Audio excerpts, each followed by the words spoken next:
আমাৰ তিনিখন জিলা চৰাইদেউ, শিৱসাগৰ আৰু যোৰহাটত যি প্ৰলয় হ'ল, মহাপ্ৰলয়, সেই মহাপ্ৰলয় আমি 1750 চনত হৈছিলে বুলি, আহোম যুগত হৈছিলে বুলি শুনিছিলোঁ।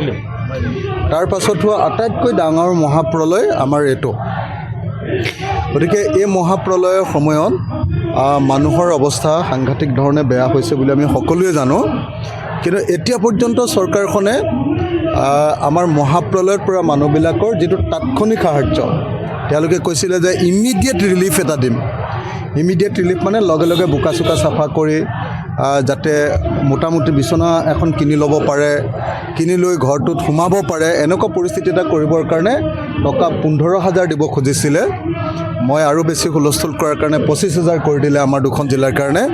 কিন্তু এতিয়া পৰ্যন্ত সেই মানুহবিলাকে এতিয়ালৈকে সেইটোও পোৱা নাই। সেইকাৰণে মই এটা সিদ্ধান্ত লৈছিলোঁ, আমাৰ ৰাইজৰ দলে এটা সিদ্ধান্ত লৈছিলোঁ যে আমি তিনিখন জিলা, চৰাইদেউ, যোৰহাট আৰু শিৱসাগৰ, এই তিনিখন জিলাৰ মানুহৰ লগত কথা পাতিম আৰু যিবিলাক পৰিয়ালে এতিয়ালৈকে এই প্ৰথম ৰিলিফটো, যিটো আপোনাৰ তাৎক্ষণিক ৰিলিফ বুলি তেওঁলোকে কৈছে, এইটো নাই পোৱা, তেওঁলোকক লগত লৈ আমি চৰকাৰৰ ওচৰত হেঁচা প্ৰদান কৰিম। সেইকাৰণে আজি প্ৰথম কথা পাতিবলৈ ইয়ালৈ আহিলোঁ। দ্বিতীয় বস্তুটো হৈছে যে একচুৱেলি প্ৰকৃত অৰ্থত এটা পৰিয়ালে যদি 10 লাখ টকা নাপায়, তেতিয়াহ'লে কোনো পধ্যে পৰিয়ালবিলাকৰ ক্ষতিপূৰণ নহয়। কিন্তু চৰকাৰে যিটো কৈছে যে টাউনত থকা মানুহবিলাকক 1,20,000 টকা দিব পাৰিব, গাঁৱত থকা মানুহবিলাকক মিনিমাম 1,70,000 পৰা, যিহেতু তেওঁলোকৰ গৰু গোহালি এইবিলাকো থাকে, ভঁৰাল থাকে, 1,70,000 পৰা 3,85,000 টকালৈকে দিয়াব পাৰিব মেক্সিমাম। কিন্তু বেছিভাগে 3,85,000 নাপায়, বেছিভাগে 1,70,000 টকা পাব। এই কথাটোৱে আমাক একদম আচৰিত কৰিছে, কাৰণ যি সময়ত গোটেই পৰিয়ালবিলাকৰ লাখ লাখ টকা লোকচান হৈছে। এখন গাড়ী যদি বেয়া হৈ গৈছে, তাতেতো আপোনাৰ 10 লাখ টকা গ'ল। তো আপুনি নিজে দেখিছে কেনেকুৱা পৰিস্থিতি, হয় নহয়? ভিতৰত থকা যিমান আমাৰ কাপোৰ কানিকে ধৰি যিমান বস্তু আছে চববিলাক শেষ হৈ গ'ল, ভঁৰাল ঘৰটো শেষ হৈ গ'ল, গৰু ছাগলী মৰি গ'ল। আজিৰ দিনটোত চৰকাৰে কিন্তু এটা মুৰ্গীত 100 টকা দিছে, এটা গাহৰিত 4,000 টকা দিব কৈছে। তো সেইটো অত্যন্ত ভুল। আৰু এটা পকা ঘৰ কমপ্লিট শেষ হৈ গ'লে 1,20,000 টকা দিব কৈছে। এইটো আমি মানি নলওঁ। চৰকাৰক 10 লাখ টকা দিবৰ কাৰণে ক'বৰ কাৰণে ৰাইজৰ লগত কথা পাতিবলৈ আহিছোঁ, আৰু ৰাইজৰ হৈ আজি কথা পাতি আমি সিদ্ধান্ত গ্ৰহণ কৰিম যে কেনেকৈ চৰকাৰক আমি প্ৰত্যেকটো পৰিয়ালক, প্ৰলয় বিধ্বস্ত পৰিয়ালক 10 লাখ টকা দিয়াব পাৰোঁ তাৰ ব্যৱস্থা কৰিম। দেখা গৈছে যিটো কালি আপুনি ধৰক এটা কথা কৈছে যে বিজেপি আপোনাৰ এগেইনষ্টত প্ৰতিবাদ কৰিছে, ময়ূৰ বুঢ়াই কৈছে যে মই অহিংস নীতিত বিশ্বাসী নহয়। গোটেই বিষয়টো আচলতে গুণ্ডাৰা চলিছে নেকি? ময়ূৰে যিটো কথা কৈছে, এইটো গণতান্ত্ৰিক দেশত কথা ক'ব নোৱাৰি তেনেকৈ। ময়ূৰ নতুন MLA যে, আগত সংগঠন কৰিছিলে, গতিকে তাৰ গাটো গৰম হৈ আছে। সেইকাৰণে এইটো ভুলভাৱে কৈছে। মই ভাবোঁ যে ময়ূৰে যেতিয়া বুজি পাব যে সংবিধান কাক কয়, দেশৰ গণতন্ত্ৰ কাক কয়, সেইটো বুজি পাব, তেতিয়া ময়ূৰে নিজে নিজে এইটো পস্তাব যে এইটো সি ভুল কথা কৈছে। আৰু দ্বিতীয় কথা যে কয়লা খন্দা মানুহ এটা, কয়লা শিলৰ চিণ্ডিকেট কৰা মানুহ এটাই যদি নিজকে নেতাজী সুভাষ বসু বুলি কয়, তেতিয়াহ'লে সুভাষ বসু কোন এই কথাটো নাজানে তাৰমানে, বুজিছেনে নাই?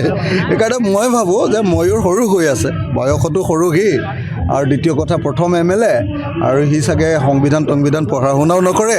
গতিকে যিদিনা ময়ূৰে এই কথাবিলাক বুজি পাব, সেইদিনা সি নিজে নিজে পস্তাব। মই কালি প্ৰধানমন্ত্ৰীলৈ ছ'চিয়েল মিডিয়াত জনাই দিছোঁ যে আপোনালোকৰ MLA এনেকুৱা কথা কৈছে।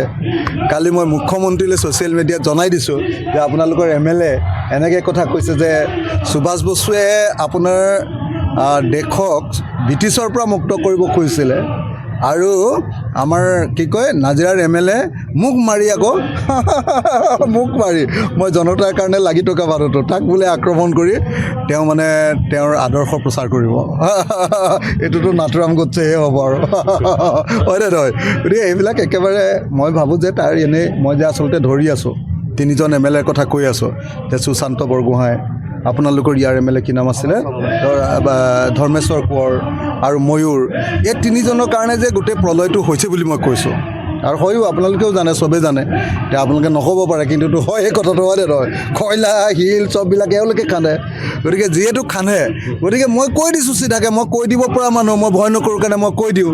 গতিকে কোনোবাই যদি বেয়া পায়তো উপায় নাই, মোক মাৰিলেও মই একেটাই মানুহ, মোক গুলিয়াই দিলেও একেটাই মানুহ মহাত্মা গান্ধীয়ে যেনেকৈ নাথুৰাম গডছে গুলিটো খাই কি বুলি কৈছিলে হয়নে নহয় গতিকে ময়ো তেনেকুৱাই মানুহ মোক সেইবিলাক ভয় চয় দেখুৱাই লাভ নাই কিন্তু এটা কথা খাটাং মই অসমৰ মুখ্যমন্ত্ৰী ডাঙৰীয়াক স্পষ্টকৈ কৈছোঁ স্পষ্টকৈ একদম ক্লিয়াৰলি মই অসমৰ মুখ্যমন্ত্ৰী ডাঙৰীয়াক কৈছোঁ যে আপুনি আমাৰ প্ৰত্যেকটো পৰিয়ালক 10 লাখ দিব লাগিব আৰু যদি 10 লাখ নিদিয়ে নহয় মই 3খন জিলাৰ মানুহক লগত লৈ মুখ্যমন্ত্ৰীৰ একদম চেম্বাৰ যাম সচিবালয় যাম আৰু সচিবালয় গৈ মই প্ৰতীকী অৰ্থত কৈ আছোঁ প্ৰতীকী অৰ্থত এইটো বুজি পাব লাগিব যে মই তেখেতৰ টেবুলৰ ওপৰত তাণ্ডৱ নৃত্য কৰিম শিৱসাগৰ জিলা আয়ুক্তৰ লগত এটা বিবাদমান ঘটনাটো ওলাইছিলে চৰাইদেউতো সেই ঘটনাটোৰ লগত কিবা এটা লিংক আছে কিবা ক'ব নেকি আপোনালোকে চাওকচোন ডিচিয়ে গম পাইছে 2টা বজাত যে আজি বানপানী আহিব হয়নে নহয়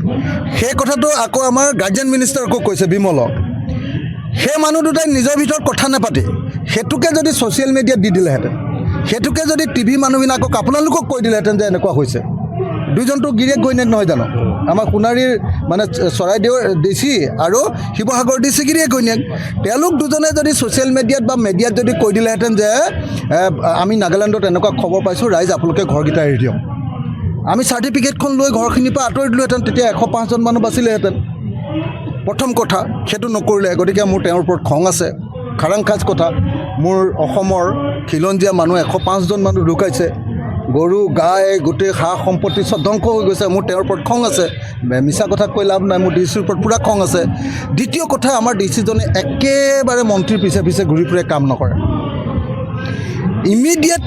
ইমিডিয়েট ৰিলিফ দিব কৈছে ইমিডিয়েট তাৎক্ষণিকভাৱে ৰিলিফ দিব কৈছে 15,000 আজি হৈ গ'ল 35 দিন 35 দিনলৈকে যদি ইমিডিয়েট নহয় তেতিয়াহ'লে 35 বছৰৰ পাছত দিব নেকি গতিকে এইটো মোক খং উঠিবলগীয়া কথা হয়নে নহয় কওক মই খঙো কৰা নাই মই অভদ্ৰামীও কৰা নাই মই খালি টানকৈ কৈছোঁ আৰু আপোনালোকে নিশ্চয় জানে যে ভাৰতৰ সংবিধান অনুসৰি ডিচিতকৈ জনপ্ৰতিনিধিজনৰ মৰ্যাদা সদায় বেছি আৰু আমি ডিচিৰ ওচৰলৈ যাব নালাগে আমাৰ ওচৰলৈ ডিচি আহিব লাগে আমাক ছাৰ বুলি ক'ব লাগে ডিচিয়ে আমি ডিচিক ছাৰ বুলি ক'ব নালাগে আমি চিফ ছেক্ৰেটেৰীকো ছাৰ বুলি ক'ব নালাগে আমাকহে ক'ব লাগে ছাৰ বুলি নিশ্চয় আপোনালোকে জানে যে জনপ্ৰতিনিধিৰ যি মৰ্যাদা ভাৰতৰ সংবিধান অনুসৰি মই নিশ্চিতভাৱে তেওঁক মই তেনেকৈ ক'ব পাৰোঁ আৰু মই তেওঁক বেয়া ব্যৱহাৰ কৰা নাই ফিজিকেল এটেক কৰা নাই অভদ্ৰ শব্দ ব্যৱহাৰ কৰা নাই অশ্লীল শব্দ ব্যৱহাৰ কৰা নাই কিন্তু টানকৈ কৈছোঁ এইটো মোৰ জনতাৰ প্ৰতি দায়বদ্ধতা